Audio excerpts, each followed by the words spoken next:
예 변호사님, 네. 오늘은 한덕수 대통령 권한대행에 대한 탄핵이 처리가 됩니다만은 또 하나는 윤석열 대통령 탄핵안에 대한 탄핵 소추에 대한 헌재 심판의 첫 출발이 이루어지는 날이죠. 맞습니다. 오늘은 본격적인 심리에 들어가는 것은 아니고 준비 기일입니다만은 그런데 그동안 윤석열 대통령은 검찰이라든가 또 경찰, 공수처의 수사에 일체 응하지 않은 것뿐만 아니라 헌재가 발송한 문서도 송달을 안 했고 수치 거부했죠. 예, 변호인도 어제까지 선임을 안 해서 변호인이 없다 이런 입장인데 오늘 준비기일을 앞두고 아주 새벽에 그동안 언론 대변인 역할을 해왔던 석동원 변호사가 언론한테 공지를 보내서 오늘 준비기일에 윤석열 측, 대통령 측 변호인이 참석한다 이렇게 발표를 했어요. 아마 배보윤 변호사가 변호인으로 선임이 된 것 같은데 전략을 좀 바꾼 건가요? 그동안 하도 아니 대통령까지 한 사람, 법과 원칙을 지키는 사람이 또 법적, 정치적 이 책임을 회피하지 않겠다는 사람이 그렇게 관저에만 숨어 있으면 되느냐 이런 비판 여론을 의식한 건가요? 왜 이렇게 딱 또 새벽에 출석을 결정했을까요? 제 생각에 전략인가요? 크게 변한 건 전략이죠. 진짜 전략이죠. 그리고 이게 이재명 학습 효과다. 예, 어떻게? 재판 연기하는 데는 어떤 방법이 최고의 방법인지 본인들도 잘 알고 배보윤 변호사는 아마 험재 공보관을 지냈을 겁니다.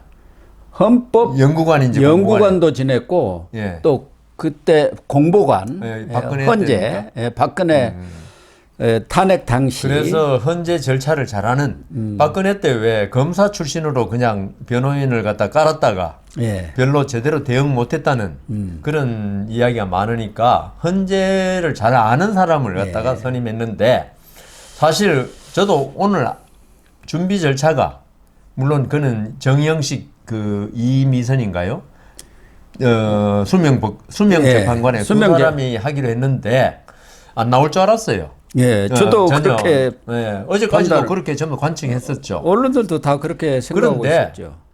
우리 그 이재명 대표가 변호인도 선임 안 하고 수치도 안 하고 하니까 제가 국선 변호인 선임할 거라고 제가 말씀만 드렸죠. 그러니까 재판부에서 국선 변호인 선임하겠다 그러니까 이제 그때서야 뭐 수치도 하고 뭐 했지 않습니까? 헌재도 국선 변호인을 선임할 수가 있대요. 그러니까요. 이 탄핵 절차는 저번에 말씀드렸던가요? 이 형사 절차를 준용하게 돼 있습니다. 형사에서는 이 당사자가 다투면서 변호인을 선임 안 하면 국선 변호인을 선임해 주게 돼 있습니다. 그래서 국선 변호인까지 이야기 나왔는데 오늘에서야 배보윤 변호사를 선임한 거거든요. 이거는 저는 이 전략이 뭐 눈에 거의 보이는데 오늘 헌재 재판정이 나와가지고 오늘 선임돼서 기록을 전혀 검토하지 못했고 그다음 내 당사자는 의뢰인은 누굽니까? 윤석열 대통령 아닙니까? 하고 사건에 대해서 전혀 이 준비 절차에 응하는 이야기를 못 나눴다. 소통을 못했다. 왜냐하면 변호사들이 사건 수임하면 일단 의뢰인하고 이야기를 해야 되거든요. 여러 가지 앞으로 이걸 갖다가 인정할 어떤 사실을 인정하고 어떤 선 다투고 이런 걸 전부 해가지고 준비 절차 나가야지 변호사 마음대로 하는 게 아닙니다. 그렇겠죠. 그러면은 헌재 재판정 나와가지고 나 아무것도 오늘 선임해서 기록도 하나도 못 보고 윤석열 대통령하고 말 한마디 거의 못 나눴습니다. 이런데 어떻게 준비 절차 진행합니까? 그래서 오늘은 역시 변호사는 선임했지만 공전이라는 거는 실질적인 준비 절차가 진행 안 되고 다음 길로 넘어간다는 거죠. 그래서 지금 노무현 전 대통령 때는 준비기일이 없이 공개 변론만 7차례 했고 박근혜 전 대통령은 3회 했어요. 준비기일이. 그리고 공개 변론이 17회. 그렇기 때문에 한정 없이 준비기일을 하는 건 아니죠. 준비기일을 그렇게 오래 하는 건 아닙니다. 올해 그러면은 한 2번 내지 3번 정도. 이번에 한 번 했으니까 어쨌든 그러면은 한 1월 중순부터 공개 변론에 들어간다고 봐도 될 것 공개 같아요. 변론은 제가 볼 때는 1월 중순 정도까지 준비 절차가 진행될 겁니다. 예. 공개 변론은 1월 말이나 2월 달에 되고 이번에 그러면 좀 전략이 맞아 들어가네요. 자꾸 지체되는 거 아닙니까? 안 나오니까. 예, 그리고 지금 문제는 제가 더불어민주당 측 전략을 봐도 증인을 9명인가 예, 9명 신청하겠다고 신청. 그랬더라고요. 한 10여 명. 이재명 대표의 딴 재판 보면 증인 400명씩 신청했거든요. 왜냐하면 더불어민주당으로서 증인이 적어야지 예. 진행이 빠르거든요. 그런데 예. 이번엔 반대로 대통령 측에서 지금 뭐 군인만 해도 몇 명입니까? 엄청나게 신청할 것 같아요. 국무위원 또 다 하고. 예. 그리고 제가 볼 때는 한 100명 가까이 하지 않을까 싶습니다. 아니 뭐 그거는 제가 그냥 하는 소리고 하여튼 그 정도로 많이 할 거고 그 증인 중에 뭐 핵심적인 김용현 예. 그다음 뭐 몇 사람 있지 않습니까? 여인형 그렇죠. 이런 뭐. 분들은 이번에 조지호 청장은 벌써 백열병이라고 구속정지 집행정지 신청해 그분도 중요한 증인이거든요. 아주 중요한 증인. 그런데 그분들이 전부 다 제가 그때 그랬잖아요. 병 없는 사람도 감옥 들어가면 병 생긴다고. 아마 증인으로 채택돼도 가장 중요한 증인들인데도 아마 출석을 몇 번은 안 할 겁니다. 한두 번 안 할 겁니다. 예. 병으로 안 한 거는 헌법재판소도 어떻게 할 수가 없어요. 그래서 이게 재판이 증인 신문만 하는데도 상당한 기간이 소요되기 때문에 이게 재판이 언제 끝날지 지금 뭐 더불어민주당이라든가 예측은 4월 중순 내에 끝날 선거까지 있을 거라 그러는데 어떻게 될지는 모르겠습니다. 윤석열 대통령 측에서 흘러나오는 이야기는 지금 여러 가지 상황으로 볼 때 한번 해볼 만한 싸움이다. 그리고 윤 대통령 스스로가 적극적으로 투쟁하겠다, 싸우겠다는 그 각오를 다지고 있다는 거예요. 박근혜 전 대통령만 하더라도 거의 포기를 해버렸죠. 소극적이었어요. 예. 본인도 한 번도 나오지 않았는데 윤 대통령은 직접 변론에도 나서겠다. 이래서 우선 박근혜 전 대통령과는 다른 상황이 벌어질 가능성이 많은 것 같아요. 그 이전에 지금 윤 대통령 측에서는 어떻게 보면 여론전을 지금 적극적으로 펴고 있는 거 아닙니까? 이미 석동현 변호사가 2번이나 기자회견을 가지고 윤 대통령이 비상계엄을 할 수밖에 없는 그런 상황들에 대해서 여론전을 폈어요. 그게 좀 부족했던지 이번에는 김용현 그러니까 장관 측 변호인이 나와가지고 아주 조목조목 또 설명을 했단 말이에요. 그러니까 저희들이 볼 때는 좀 궤변도 많이 있습니다만요. 박근혜 학습 효과. 박근혜가 너무 소극적으로 그리고 그때는 사실 뭐 탄핵되기가 힘들었던 국회의원 수연대 됐지만은 박근혜 전 대통령은 그 법률 전문가가 아니니까 국민들이 알아주겠지 알아주기는커녕 그랬는데 이번에 사실 저는 그렇습니다. 이게 변호사들만 나와가지고 헌법재판소 재판정에서 이야기하는 거하고 윤석열 대통령이 직접 뭐 법정에 나올지는 잘 모르겠습니다만은 나올 가능성도 있죠 지금. 나와가지고 그 달변으로 이야기할 때 국민들한테 주는 게 다를 것이다. 그래서 이게 그 쉽지 않은 재판이다. 그리고 지금 저는 볼 때 이게 그 계엄령 선포의 위헌 2번만 다투면 있죠. 아까 그 노무현 전 대통령 같이 3번만 하면 돼요. 이거는. 그런데 이게 지금 그 제가 그래서 그 더불어민주당의 전략 실패라고 한 게 내란죄를 같이 넣었던 거. 이게 그러니까 아마 이쪽에서 내란죄에 대해서 집요하게 물고 늘어질 겁니다. 윤석열 대통령도 계엄 선포의 헌법적 요건 미비는 본인도 알고 있을 거예요 아마. 이걸로 가서는 안 된다, 진다. 그러면 우리가 재판할 때 전략을 여러 가지로 짜거든요. 플랜 A, 플랜 B. 근데 플랜 B에서 더불어민주당은 내란죄, 지금도 내란 수견이 뭐니, 그 다음 뭐, 이번에 한덕수 권한대행에서도 내란죄를 가지고 탄핵의 사유를 삼고 있거든요. 그 정도로 내란죄를 하면 윤석열 대통령도 알고 있어요, 지금.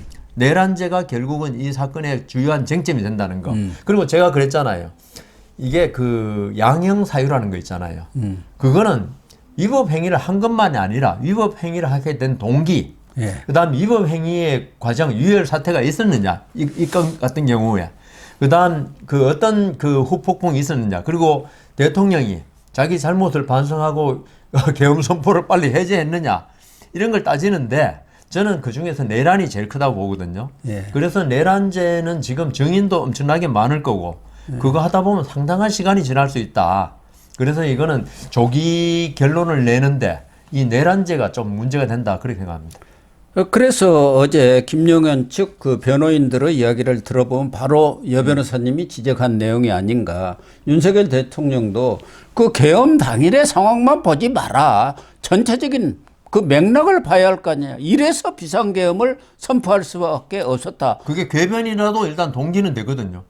그러니까 야당이 국회를 장악해 갖고 국정을 마비시켜버리고 이런 상황을 그대로 두고 볼 수가 없었다는 얘기가 가장 큰 거고, 앞서 여 변호사님 지적하신 대로 계엄령은 그 선포 절차를 다 지켰고 또 계엄 해제 요구가 있을 때 즉각 또 해제했다. 해제하고 지휘관의 지휘에 따라서 평온하게 철수를 시켰다는 거고, 거기에 사상자라든가 뭐 이런 게 하나도 없었다. 또 국회의원에 대한 출입 통제도 하지를 안 했고 뭐 정치인 체포 명단 그런 거 없었다. 다 지금 부인하고 나선 거란 말이에요. 있죠. 예. 그리고 예. 국회의 그런 국정 마비에 대한 경고 차원이지. 그거는 좀 말이 안 되는 것 같은데. 그러니까 말이 안 되지만 어쨌든 내란이라고 하는데 정권을 장악한 대통령이 무슨 내란을 벌일 일이 있느냐. 그것도 조금 그렇고.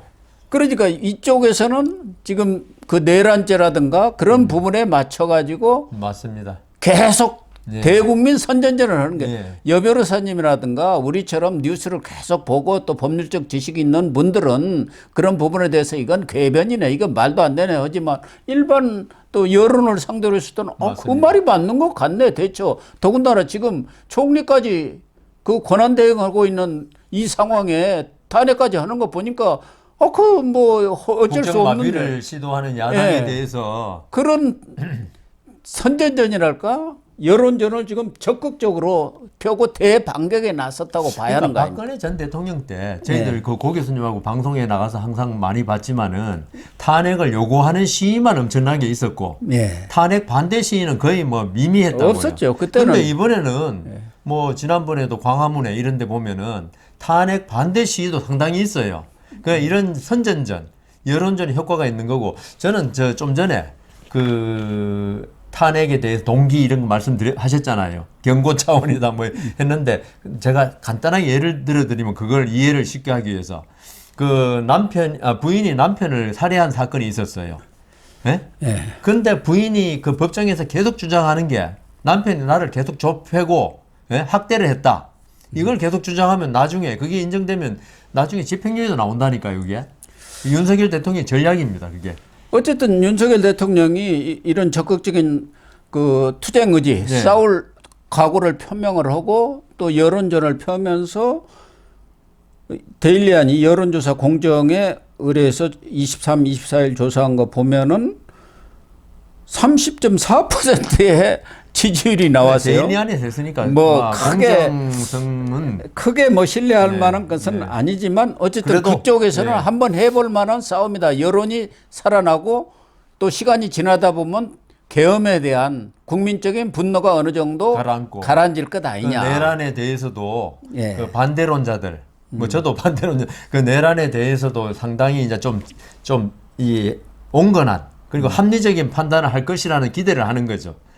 또 하나는 뭐 조홍천 전 의원도 그런 얘기를 했던데, 윤석열 대통령이 주변한테 죽어도 나 혼자 죽지 않겠다, 이재명도 같이 끌어안고 죽겠다, 이른바 물귀신 작전을 펴는 것 아니냐. 그래서 어제 조홍천 의원이 예. 전 의원이죠. 예. 이게 아마 임기 끝까지 간다. 끝까지 가는데 복직해서 끝까지가 아니고 대행 체제로 끝까지 갈 것이다. 이런 이야기까지 할 정도로 조홍천 의원도 검사 출신이기 때문에 예. 이번 사건의 재판 과정을 그렇게 녹록하게, 우리가 처음에 계엄 선포하고 탄핵 통과됐을 때 이때는 이거 뭐 국민적 분노가 워낙 크니까 예. 박근혜 전 대통령 때처럼 금방 결론이 날 거라고 생각했었어요. 예. 예. 그렇지만 이게 그 학자들마다 다르고, 그때 박근혜 전 대통령은 좀 어떻게 보면은 본인이 돈을 안 받았지만은 예. 비리적 성격이 강했어요. 예. 그리고 국민들의 분노가 워낙 컸고, 그리고 본인이 성형수술한다고 세월호 때 보고 못 받았다. 그게 뭐 사실인지 아닌지는 전 몰라요. 예. 근데 이번에 윤석열 대통령은